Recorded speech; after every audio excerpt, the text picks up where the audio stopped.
Coming up next, a legendary singer tells us the story of an 80s classic that came as a result of a happy accident.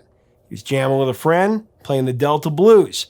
His friend was playing Western Swing, and they kind of combined it, and he started singing what would become the iconic chorus. Later, the end result, it didn't sound anything like blues or Western Swing. It sounded like the 80s. Honestly, if someone asked me to define the 80s with one song, this one would be a candidate. Also, they quit making the instrument that they recorded the iconic riff with on this song, so it took them years to find the exact synth to duplicate the song live when their instrument was destroyed. Very cool story coming up next. Hey, music junkies, Professor of Rock, always here to celebrate the greatest artists and the greatest songs of all time. You know, if you can still remember when Saturday Night Live was actually funny, you'll dig this channel of musical nostalgia. I'm just kidding. Make sure to join, not really, but make sure to join our community below. Subscribe, click the bell so you never miss out on our daily features, our interviews. Also check us out on Patreon. Oh man, this song should have been a #1 hit. You know, every now and again, a pop song is released that, metaphorically speaking, it parts the Red Sea. It's a head turner. It's like that meme that, you've seen a million times where the guy is with a woman, he's turning his head and checking out another woman that's walking by, except the song he is with is current pop music, and the song that he's turning his gaze to is You Make My Dreams by Daryl Hall and John Oates. I mean, seriously, such a perfect pop song.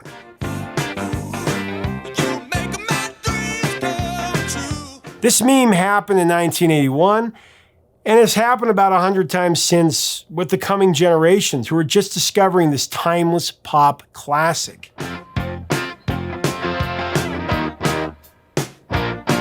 Whether discovering the song through The Wedding Singer or 500 Days of Summer, I mean, the result is really the same. Let's be honest, this has happened with quite a few songs from that magical time called the 80s. It's just a magic in this music from the golden era that transcends all time and space. Daryl Hall and John Oates were one of the reasons why the 80s were so incredible. In my opinion, the greatest duo in the history of the rock era, ever.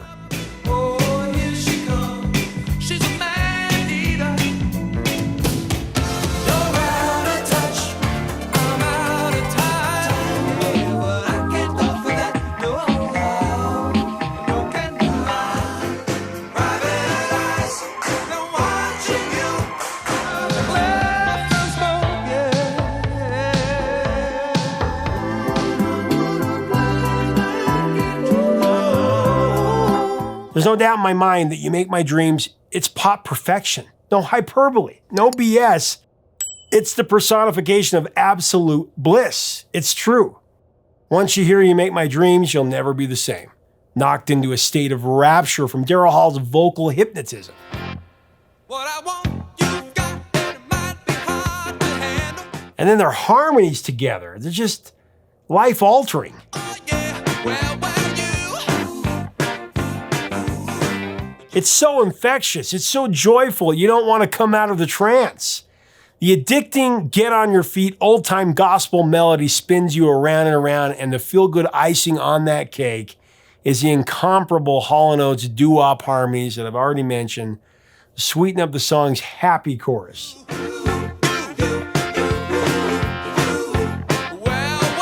Let's be clear. Few can deliver a vocal with the conviction and power of one Daryl Hall.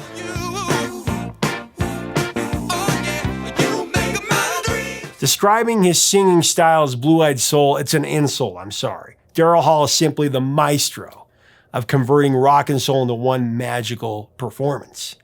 What Daryl Hall and John Oates do, and have always done with their approach to creating and performing their music, is deepen our soul's craving and appreciation for music.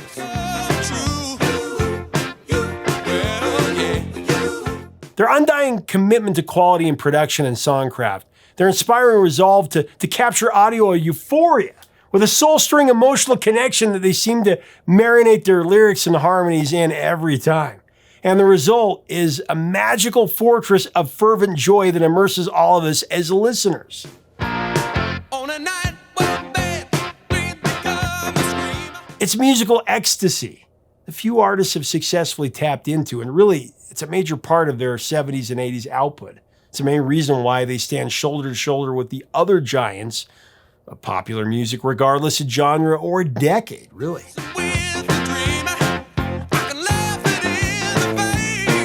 You Make My Dreams, it's the backbone of everything that I've just stated.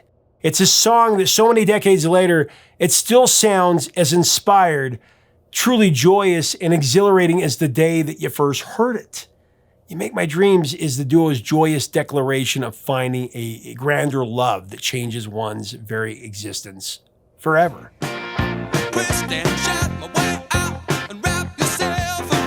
When I heard this song for the first time, I knew exactly who it was.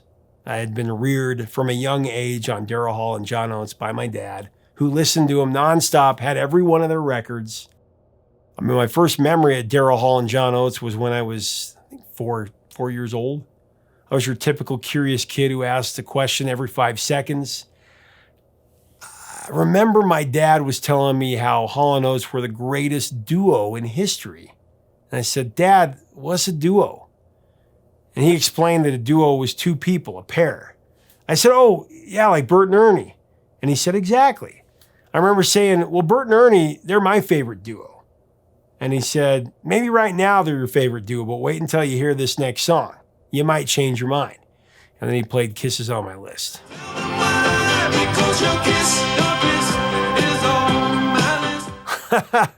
The thing is, he was right. Once I'd heard that, and Rich Girl, and She's Gone, and Sarah Smile, and so many others, Daryl Hall and John Oates had officially surpassed Bert and Ernie for good. And you're going too far, 'cause you know it don't matter anyway. I better learn how to face she's gonna let you go away. Won't you smile a while for me?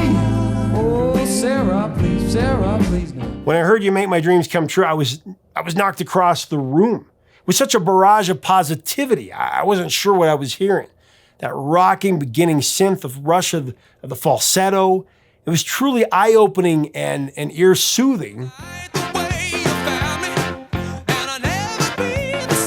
Now, interestingly enough, the song was actually a total accident. John Oates will explain in our exclusive interview next that the groove is what makes this song go.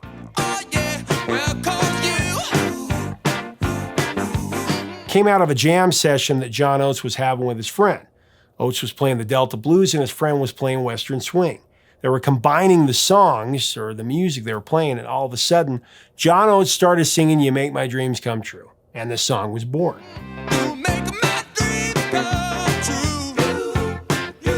He would later say that in the end, the song didn't sound like the Delta Blues combined with Western Swing at all.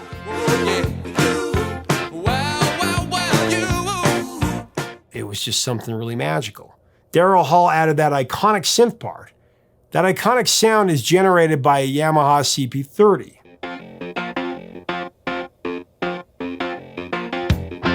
Actually, in an interview with the BBC on the 40th anniversary of the song's release, Daryl Hall would say, "It's a very unusual edition of a Yamaha called the Yamaha CP30. There were very few of them made, and it wasn't out for very long. Over the years, mine got destroyed, and I cannot duplicate that sound other than with the actual instrument. So I had to search and search until, quite recently, I finally found one."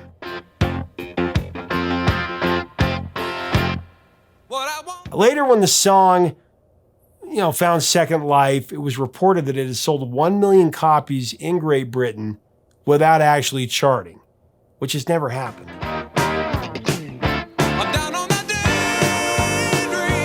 It was actually one of the most streamed songs of the year in England during the year 2018.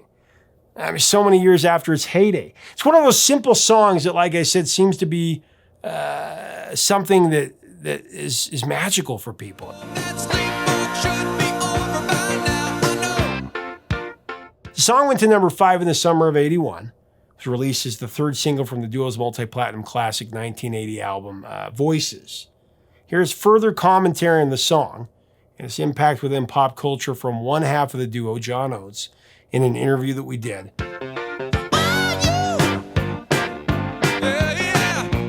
One more thing before we go. The other 4 songs in the top 5 of the week that You Make My Dreams was in the top 5 when it peaked. You had Jesse's Girl by Rick Springfield, number 4. The One That You Love by Air Supply at number 3.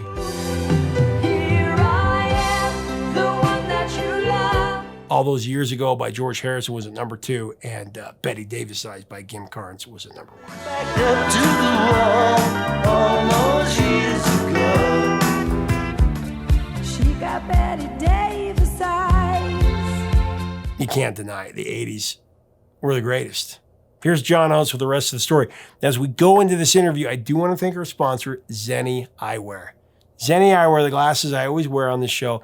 If you're in the market for a new pair of glasses, whether prescription, sunglasses, reading glasses, even progressives, Zenni has got you covered. The best variety out there for the best price. Right now, you can design your own pair of glasses starting at just $6.95, and they'll deliver them right to your door. Check it out up here at the info button or at the link below, and tell them that POR sent you. Then came the incredible feel-good scorcher, You Make My Dreams, a top 5 hit. I mean, one of my favorite songs you guys ever did, which you again wrote with Sarah Allen and Daryl, and you self-produced. And what inspired that? Because that's just such a great song. Just a great groove. That song was all built around the piano feel, the Daryl's piano feel and the groove itself. That song is just a groove with a very simple title that just can mean anything anybody wants it to mean. And interestingly enough, today that song is so big and so huge and so ubiquitous across the board. It's being used, it's been sampled, it's been used in so many applications, movies, television, films, commercials. But at the time, as you said, it was only top 5. It wasn't this mega #1 smash. But now it has become probably our most popular song. Wedding Singer really was one of the first big uses in a movie, and I remember that.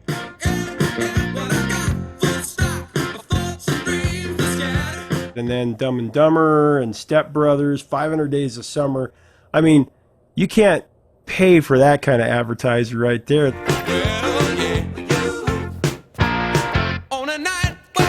Big shout out to Adam Sandler. He's definitely he's been waving our flag for a long time, man. He's a cool dude, and he's used our music in so many of his movies. So thanks, Adam. Yeah, it's just a great. Yeah. Well, Ready Player One too. I mean, to be in so many movies that have meant so much to new fans. In TV too, The Office, Modern Family, Young Sheldon. I mean, like you said, commercials, Google Maps in Australia, Dick's Sporting Goods, Applebee's. I mean, every time just You Make My Dreams is the song version of the gift that keeps giving. Yeah, absolutely. But what did you think about 500 Days of Summer when it was used in that? I thought it was, I'll tell you a great story, a real quick story about that. I had heard that they were using You Make My Dreams in that movie. It wasn't a movie that I would have necessarily wanted to go to. But my wife and our young son, we were out in LA on tour, and we had a day off, and we went to the Grove, the area where it's kind of a shopping area, food and shopping. Oh yeah, yeah, I've been there. And there's a big movie theater right in the center of the Grove, and we had some time, and it was the afternoon, and we said, hey, there's that movie is playing that's got our song in it. Why don't we go check it out? So we went into the theater. It was literally like 2:00 in the afternoon. There was no one in the theater except us, 3 of us, and there was a few teenage girls that were sitting, away from us. But the theater was virtually empty. So the movie, goes, and we're really enjoying the movie. It's a really sweet movie. And the scene comes up where they're dancing through the park, and the animation, the birds are singing, and the song comes on. And I'm watching it going, wow. I said, this is really good. And then at the end of that sequence, all the teenage girls started clapping and cheering. Now, you don't normally...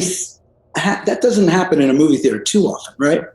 And I thought to myself, immediately a light bulb went off, and I said, there's something going on here with this. And when I got out of that theater, I said to myself, that's one of the best, well-integrated usage of a song with a scene. I just thought the scene, the way they portrayed it, it was young love, it was euphoria, it was, you know, just that moment where, you know, you're just in love, and that song just encapsulated it. Everything worked.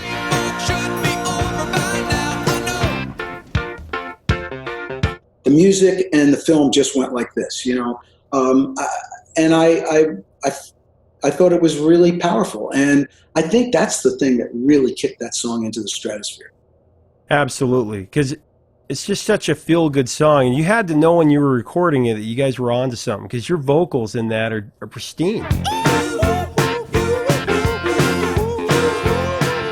You know, we really didn't think that was anything any better than any of the other songs we were doing. Wow. And you know, Daryl and I have never been very good or even interested in, to be honest with you, picking singles. And even though, you know, we're so well known for our big hit singles, it was probably one of the least things we were concerned with. We were very much into making good records, good albums, with every song having really the same amount of attention. And it was only until after the album was over that certain songs would rise to the top, like Cream rising to the top, you know, and that's what happened with a lot of our songs.